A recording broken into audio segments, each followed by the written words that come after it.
प्रिय भैया बहनों, आज हम नया पाठ शुरू करने जा रहे हैं इतिहास का। भारत और समकालीन विश्व का भूमंडलीकृत विश्व का बनना।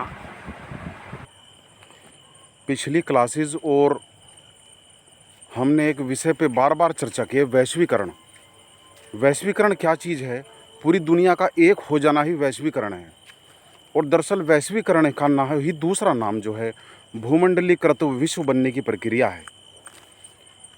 भैया बहनों, आप सब जानते हैं कि एक समय ऐसा भी था कि जब दुनिया के सारे महाद्वीप एक दूसरे के बारे में जानते ही नहीं थे।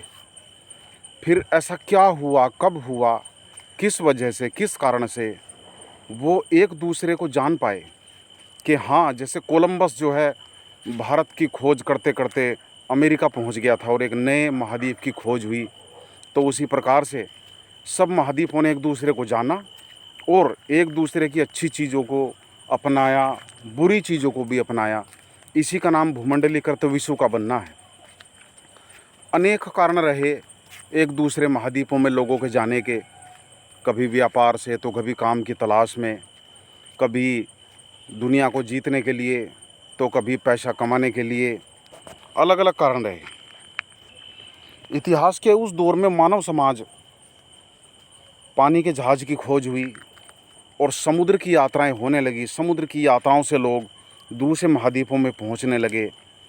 अपने अपने पैसे, मूल्य, मान्यता, हुनर, विचार, आविष्कार, यहाँ तक कि कीटाणु और बीमारी भी एक दूसरे को परोसते रहे।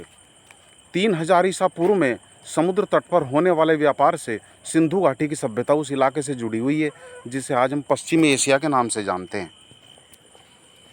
मालदीव के समुद्र में कुछ कोड़ियाँ पाई जाती हैं जिन्हें पैसे या मुद्रा के रूप में उसमें इस्तेमाल किया जाता होगा।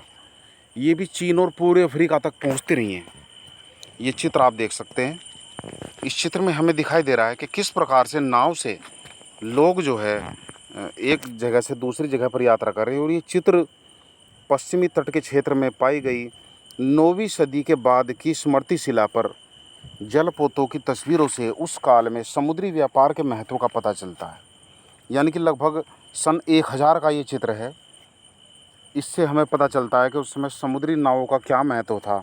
और सबसे इम्पोर्टेंट इस पाठ में जो क्वेश्चन आता है वो है रेशम मार्ग, यानी कि सिल्क रूट। रेशम मार्ग वो मार्ग था जिसने एशिया और यूरोप को जोड़ा।